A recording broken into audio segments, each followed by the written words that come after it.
እንዴናችሁ ሰላም ነው የአረቡ ሚስት ጉንፋን አሟቷት ድምጿም ተዘግቷል እዚሁ አልጋዬ ላይ ቁርሴን ስበላ ስጠጣ አረፈርኩ በጊዜ ነበር የተነሳው የዘንድሮ ጉንፋን ልጆቹን አዋቂ አይልም በጣም ከበድ ያለ ነው ከወለድም በኋላ አሞኛል ልረፍ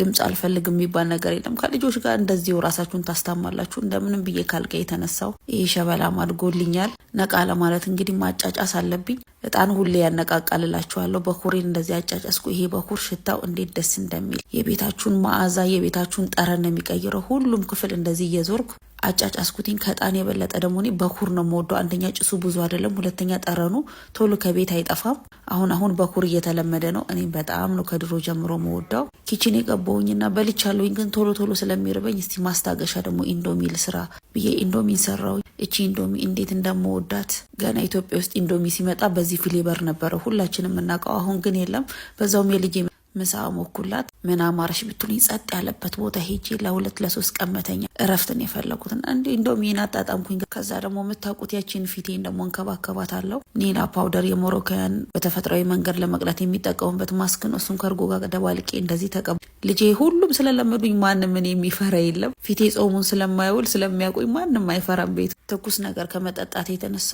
ልቤ ራሱ ወለቀና ሳልም ትንሽ አለው ምንም ድምጽ ሊስተካከል አልቻለም ምን አይነት ጉንፋን ምን አይነት በሽታ እንደሆነ አላውቅም የፊቴ ማስክ ሲደርቅ እንደዚህ ልብስ ላይ ይራገፋል የሆነ አንድ ፊልም አክተር አለ እሱን የመሰልኩት ይሄ ደግሞ የኒላ ሳሙና ነው ፊታችሁ እንዲ ከተቀባችሁ በኋላ ለ10 ደቂቃ ትተውታላችሁ ወይ ማሳጅ አርጉ ኒላ ፓውደርና ኒላ ሳሙና በቡጉር በሽፍታ ተቋቁር በፀሐይ መታው ፊት ለሱ በተፈጥሯዊ መንገድ ነው የሚያቀለው በሱ ሳሙና እንደዚህ ፊቴን ታጠብ ከዛ ደግሞ ሻወሬን ማትቀረዋን ውሃም ኖረ አልኖረ መታጠብ ካለብኝ ውሃም ቢሆን አሙቄ ታጠባለሁ እንዲ ገላይን ጽድት አድርጌ በሳሙና ከታጠብኩ በኋላ ዲልካን የምጠቀመው ከወለድኩኝ በኋላ መቀመጫዬ እግሬ አንገቴ የተለያየ ቦታ ጠቁሯል ለሱ ደግሞ ዋይትኒንግ ተጠቀማለሁ ዲልካ እንደምታውቁት የሱዳኖች መዋቢያ ነው እንደዚህ ገላይን ከታጠብኩ በኋላ እጄና በዲልካው ሽት አድርጌ ተለቀለኩ ዲልካ የሰውነት ቆዳን ያፈካል ያለሰልሳል የሞታ ቆዳን ያነሳልና ደስ የሚል መዓዛ አለው ዲልካውን ሽት አድርጋችሁ ከተለቀለቃችሁ በኋላ በሳሙና መድገም አያስፈልገው በውሃ ብቻ መለቅለውና 3 ቀን ሽታው ከላያችሁ ላይ አይሄድም እጄ 2-3 አይነት ከለር ነው ያለው ለሱ ደግሞ ዋይትኒንግ እንዲመሳሰል እየተጠቀምኩ ዋይትኒንግ የሚጠቀም ሰው ደግሞ ሞሮኮና ወይዋይ ያስፈልጋል በየወሩ ኮላጅኔን ዋጥ እዚህ ጋር የምታዩት ዲልካ ዋይትኒንግ ከሪያል ስፓን የገዛዋቸው ቤታችሁ ውስጥ በቀላሉ እንደዚህ ዲልካ መጠቀምና ቆዳችሁ ያማረ የለሰለሰ የቀላ ይሆናል ውሎ ይሄን ይመስላል ባይ